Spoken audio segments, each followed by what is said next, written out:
I grew up with a mother who was a homemaker, who sewed all the clothes and knit all the sweaters for the family. I'm Martha Deacon from Charlottetown, and I remember knitting my first sweater when I was about 10, and I really never stopped.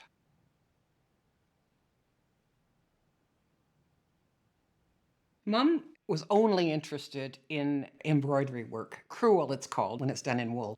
So she did both kinds of embroidery. She did very fine silk embroidery and she did crewel embroidery.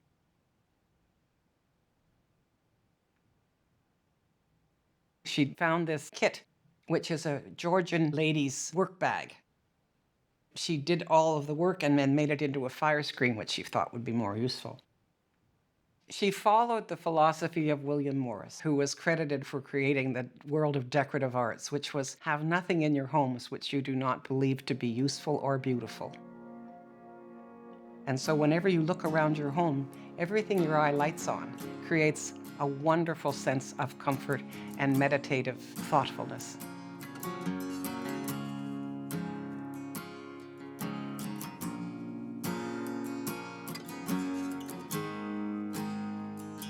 Throughout her life, she created stitcheries that were in response to circumstances in her life, where she'd lived, where she'd traveled.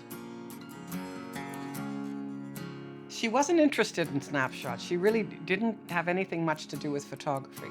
It went right into her soul and out it came. She would do scenes from her volunteer during the war, her volunteering with the Red Cross in London, with all the different areas that they'd worked and with her in her uniform and with airplanes over the white cliffs of Dover.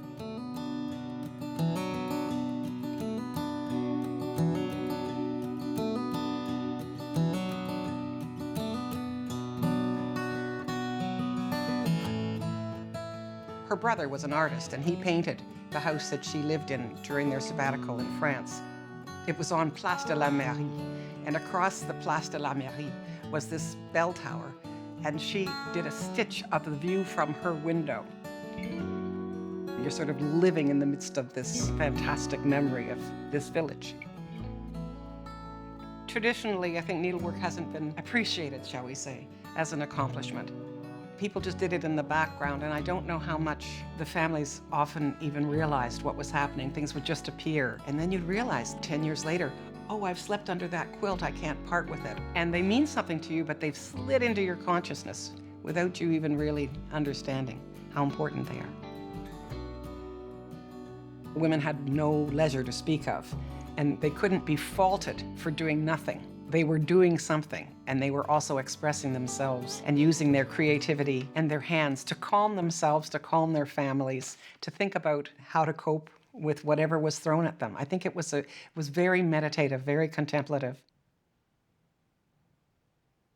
In terms of creativity, I don't think it really entered my mind that it was an art form until my mom started creating kits to raise money for different community projects. The earliest one I can recall was probably 1967 in the village of Unionville, near which we grew up. And she designed the main street of our village with the fire hall and the library and the butcher and the baker. And she put them all in and she made up these kits and sold 100 kits along with the embroidery thread to go with them. And they were a huge hit. And since then, I have seen these kits hanging on walls as far away as Victoria, British Columbia. And my brother here in Charlottetown, who has one that he did, which affected my mom greatly, that this young man would take the time to do that stitchery.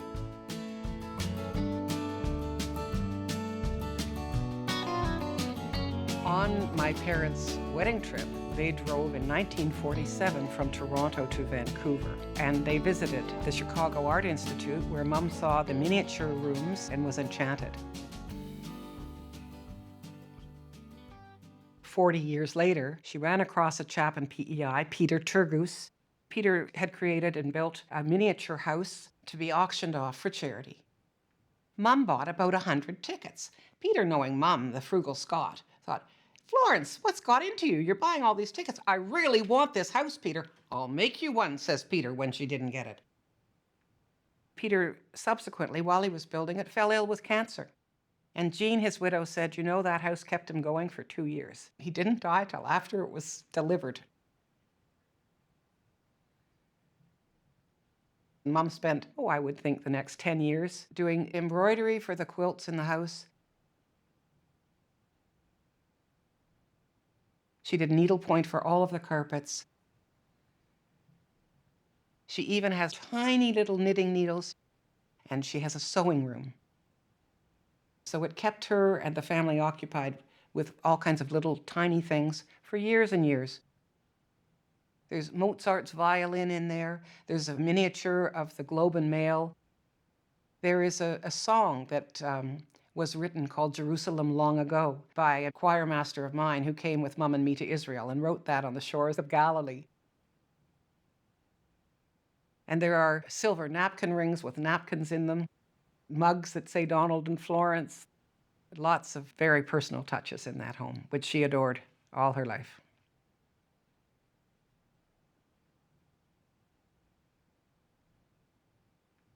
Needlepoint is different than embroidery in that needlepoint, you fill in every stitch of a canvas.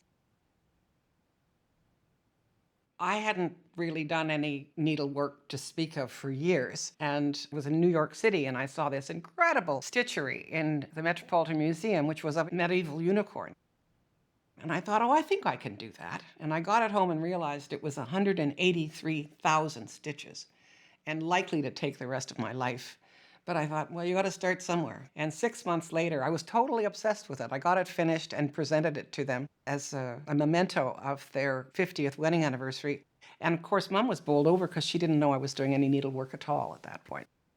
She also did one item of needlepoint, which is in the Florentine Bargello pattern, and I chose that as the basis of the pattern that I have needle pointed to go on the 16 chairs, which will end up in Glen Allendale as part of the dining room suite, which I will be contributing.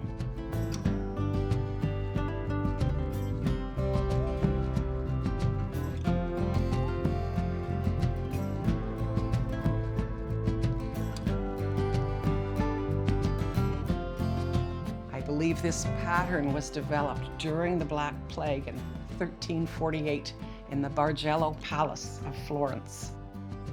There were women in there who were praying diligently to get through the plague, and they were stitching this stitch at the same time.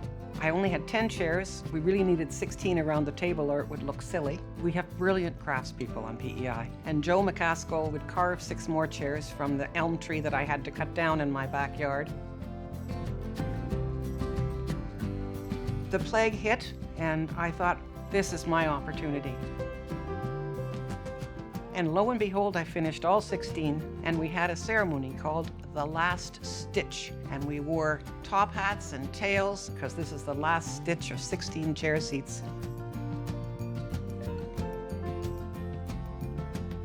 One of my favorite stories about Mum and her embroidery is that my father always carried pens in his breast pocket, and his shirts were forever getting ink all over them. And after a while, she started creating these incredible bugs all over these shirts. She'd embroider them over the stain, and the ink stain would be incorporated into the bugs. They were legendary, those bugs. When she was 90, after her 90th birthday, Mom and I went on a wonderful cruise. She could look out her porthole and see the coast of Labrador in September.